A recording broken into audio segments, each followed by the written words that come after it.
ಆತ್ಮೀಯರೇ ನಮಸ್ತೆ. ನಿಶಾಂತ್ ರವರು ಬೆಳಕು ಚಾರಿಟೇಬಲ್ ಟ್ರಸ್ಟ್ ವತಿಯಿಂದ ಪ್ರತಿನಿತ್ಯ ಮಧ್ಯಾಹ್ನ ದೈಹಿಕವಾಗಿ ಹಾಗೂ ಆರ್ಥಿಕವಾಗಿ ತೊಂದರೆಯಲ್ಲಿರುವ ಹಿರಿಯ ನಾಗರಿಕರಿಗೆ ಶ್ರೀಕೃಷ್ಣ ಪ್ರಸಾದ ಅಂಥೇಳಿ ಒಂದು ನೇಮ್ ಇರ್ತದೆ.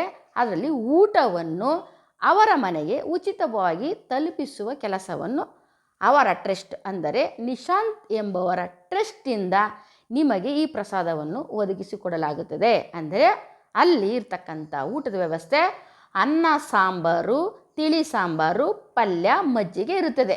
ಯಾರಾದರೂ ಅವಶ್ಯಕತೆ ಇರುವವರು ನಿಮ್ಮ ಗಮನಕ್ಕೆ ಬಂದರೆ ನಾವಿಲ್ಲಿ ಅವರ ಮೊಬೈಲ್ ನಂಬರು, ಅವರ ಕಾಂಟ್ಯಾಕ್ಟ್ ನಂಬರ್ ಹಾಕಿರುತ್ತೇವೆ. ದಯಮಾಡಿ ನಿಮ್ಮ ಒಂದು ಊಟದ ವ್ಯವಸ್ಥೆಯನ್ನು ಮಾಡಿಕೊಳ್ಳಿ, ಇನ್ನೊಬ್ಬರಿಗೂ ತಿಳಿಸಿ, ಒಳ್ಳೆಯದಾಗಲಿ ಅಂತ ನಿಮ್ಮೆಲ್ಲರಿಗೂ ನಾನು ಕೇಳ್ಕೊಳ್ತಾ ಇದ್ದೇನೆ. ಈ ಕಾರ್ಯಕ್ರಮವು ಬರೀ ಮೈಸೂರವರಿಗೆ ಮಾತ್ರ ಲಭ್ಯವಿರ್ತದೆ. ದಯಮಾಡಿ ಮೈಸೂರವರಿಗೆ ಮಾತ್ರ, ದಯಮಾಡಿ ಬೇರೆಯವ್ರು ಬೇಜಾರು ಮಾಡ್ಕೋಬಾರ್ದು ಅಂತೇಳಿ ಈ ಮೂಲಕ ನಾನು ಕೇಳ್ಕೊಳ್ತಾ ಇದ್ದೀನಿ. ಉಪಯೋಗಿಸ್ಕೊಳ್ಳಿ ಸ್ವಾಮಿ. ನಮಸ್ತೆ.